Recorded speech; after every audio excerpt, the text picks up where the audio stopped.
isn't it? Something is wrong somewhere. We need revival. We need restoration of the spiritual lives of men and women. Can God vouch for you? Can God tell the devil to his face, you're talking about Ronke. Hey, look, Satan, do your worst. This girl, she's in love with me.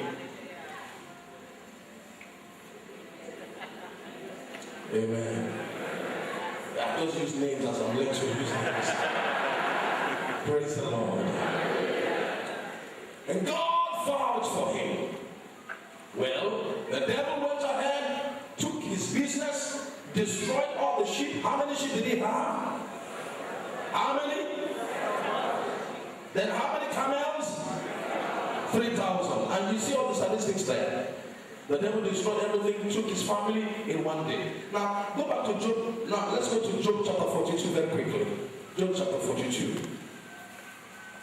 Job chapter 42 and verse number 10. Job 42 and verse number 10. We'll read through verse number 12.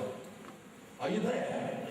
Job 42 from verse 10. And the Lord turned the captivity of Job when he prayed for his friends. And the Lord gave Job twice. Ever say twice?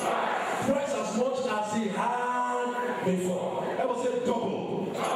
This is the minimum God will do for you.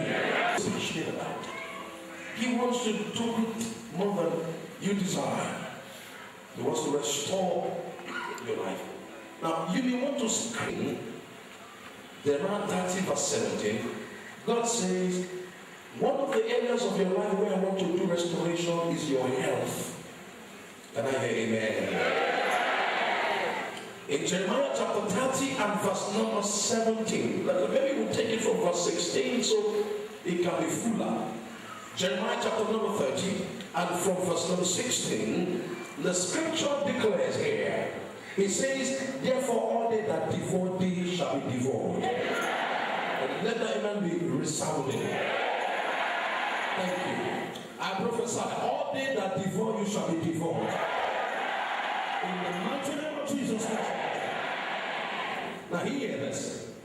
All thine adversaries, every one of them, none of them will escape. Hear this. Every one of them shall go into captivity. Oh my God, this is a profound word for someone. I said all your adversaries, every one of them. I prophesy from this altar, all your adversaries this year, they will have no place in your life. In the mighty name of Jesus Christ. Every adversary that made you suffer last year, that made you cry, that made you sorrow, that made you fail, that made you frustrated, I prophesy this year they will go into captivity. In the mighty name of Jesus Christ. Enough is enough of struggle. Enough is enough of frustration. Enough is enough of sorrow. Enough is enough of pains. Enough is enough of sickness. Enough is enough of poverty. Enough is enough of failure. Enough is enough of the works of the enemy in your life. Now I come as a servant of the Lord and I decree upon your adversaries, let them go into captivity.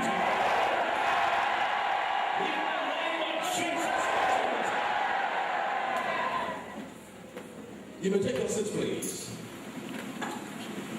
Not only will they go to captivity, it says, and they that spoil thee shall be a spoil. And all that prey upon thee will I give you for a prey. Verse 17 now. Hear the word of the Lord to you. Hear the word of the Lord to you.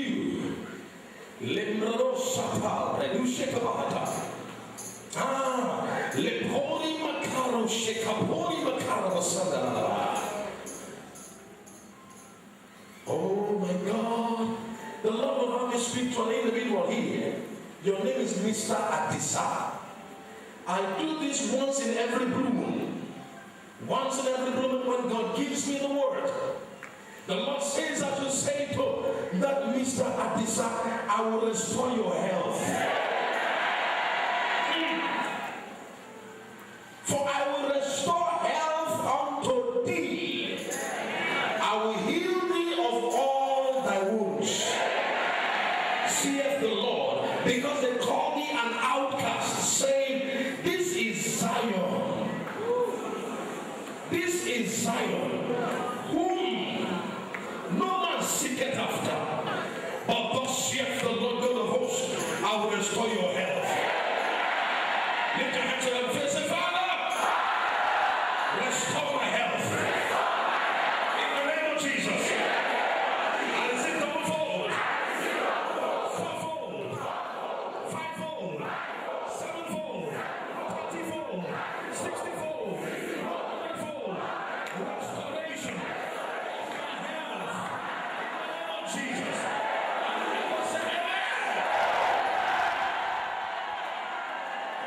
Take your seats for a moment. I was speaking by the grace of God. I was speaking in a place in England called Southend-on-Sea. Southend-on-Sea, a Zimbabwean young lady was in the meeting. She came in with crutches. She couldn't walk. And as I was preaching, sometimes I just walk down the aisle like I'm doing now, and I just pick people as I'm led by the Holy Spirit. So this lady was sitting on the edge. They supported her. Her crutches were there. They had helped her in. So I called her out. I was talking on divine favor. Called her out and said, What's wrong with you? What is the doctor saying? They helped her, brought her out. What's the doctor saying?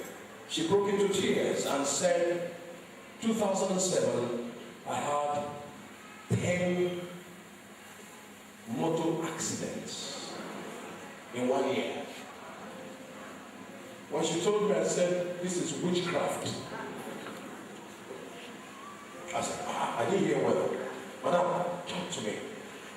She broke into tears. I said, 10 accidents. The vehicles were somersault, but she didn't die. God preserved her. Now, her spine was badly affected, broken into pieces. L4, L5, L3, her nerves were impacted negatively. So her part of her leg was numb. 10 accidents, 10 operations. Lori in your company, just one person. A holy anger rose from within me. I said, this is witchcraft. I want to kill you. When their hands off after the 5th accident, when their hands off. She's from Zimbabwe. Now we pray that God will restore her health. The power of God came on her. She fell under the anointing. 15 minutes after that, she was screaming, fire. Ever say fire? She said she felt like sensation of fire entering that leg that was paralyzed. Burning all over her, screaming and crying. A couple of minutes later, she got up, threw away the crutches, moved her leg, started jumping all over the place. September 2009.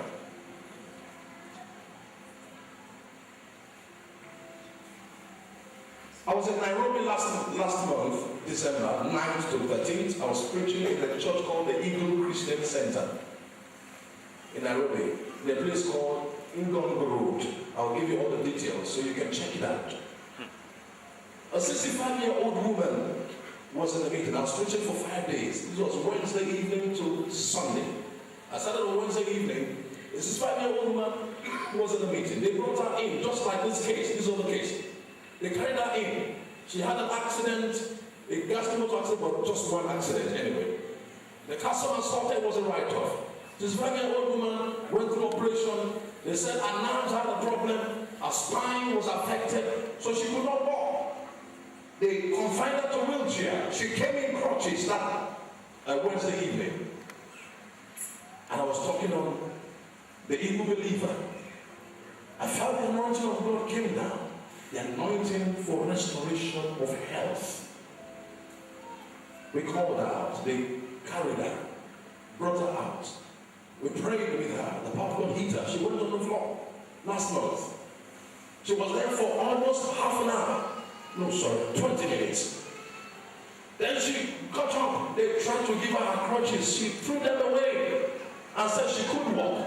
Got up and started walking all over the place. Now, I wasn't too excited. I said, I hope, because sometimes excitement and joy sometimes can overrule so many things.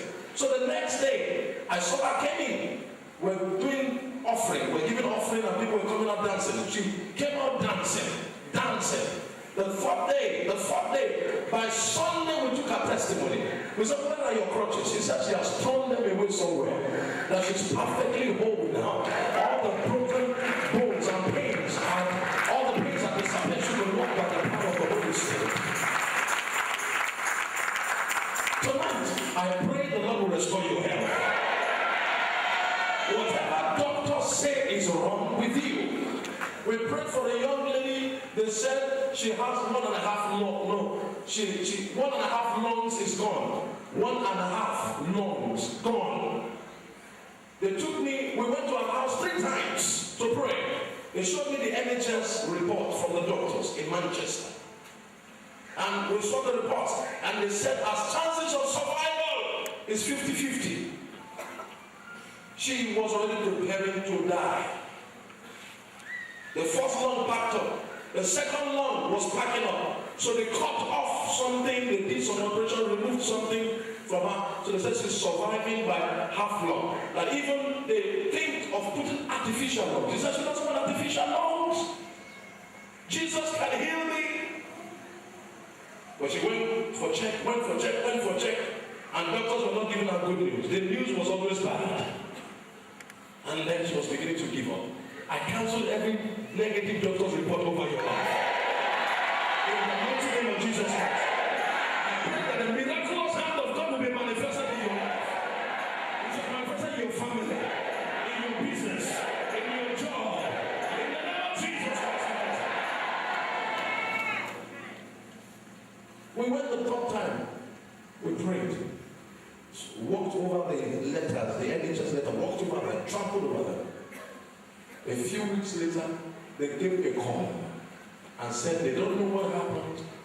They declared this girl fit. They declared her okay. I said, come explain. The artificial one. They said no. So what happened? She said she's fine. They checked her and they were shocked and amazed to their bones. That God is still alive.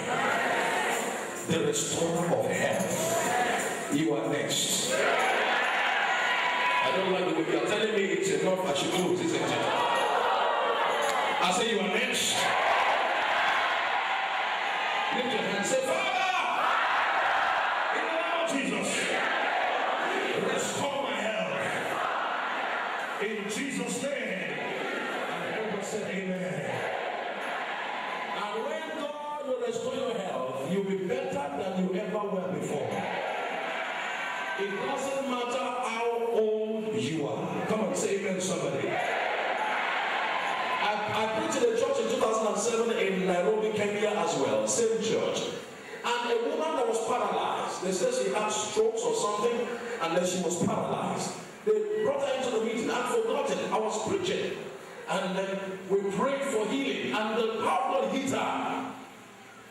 She drove 35 kilometers. They drove her 35 kilometers from the church. So they carried her back into the car. As they were carrying her back, they asked me to pray. I said, we have prayed, and I believe God has healed her. But they couldn't see any physical sign of healing. So they drove her back home. They said to me when I was in Nairobi last month, because the woman came to try to give her testimony, though we couldn't give her opportunity to do that. They said to me, sir, after you left that night, because I rushed to the airport after the meeting, the woman, as they drove her to her house, as she was getting to the house, they opened the door to try to bring her out as usual, and then she said to them she could walk. She came down from the car. Every part of her body that was paralyzed was restored completely. She came for the meeting to try to give her testimony in December, although we couldn't give her a chance because it was so tight. They said to me, the woman said as we were traveling home, the healing was taking place. By the time we completed 45 minutes of driving at 5 kilometers from the church, she said the healing had been complete by the time she walked into her house. I pray this afternoon, in the name of Jesus, by the time you get back home, your healing will be complete. I said your healing will be complete. In the mighty name of Jesus. God says, I will not only restore your health, I will restore the wasted years. That was the wasted years. How do I know? In Joel chapter number 2 and verse number 23 through 25, the scripture declares, it says, be glad, then, you children of Zion, and rejoice in the Lord your God. He has given you the former rain moderately. He will cause to come down for you the rain, the former and the latter rain in the first month. And the land shall be full of wheat, and the floor shall be full of wheat, and the vats shall overflow with new wine and oil. And verse 25 says, and I will restore to you what? What? What? I will restore to you the years. The years that the locust and the caterpillar, the cankerworm and the palmer, my great army which are sent among you, I will restore the years that this caterpillar has eaten. Every caterpillar, every pest. These caterpillars are spiritual caterpillars. They are spiritual cankerworms. They are demon spirits of hell. They waste people's lives. You see someone who is long overdue for marriage, long overdue, and embargoes have been placed over their marital life. These are cankerworm and caterpillars. But today, the cankerworm and caterpillars shall be destroyed in Jesus. Every embargo laid upon your life shall be lifted in Jesus. Over your marital life, the embargo shall be lifted. Over the issue of the fruit of the womb, the embargo shall be lifted. In the mighty name of Jesus Christ. It says, Lord, restore my years. Come on, say, Lord, restore wasted years. In the name of Jesus Christ. Say, every caterpillar, every cankerworm, every palmerworm, in the name of Jesus, be consumed by fire.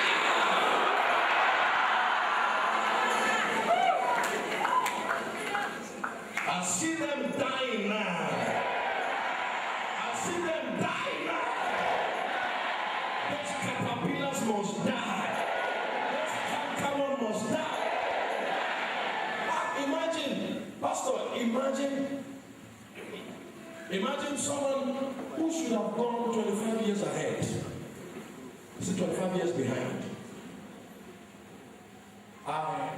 Not the same. In my little experience, my short years of counseling, over the last 15, 16, 17 years of doing counseling one-on-one. In Jesus' name.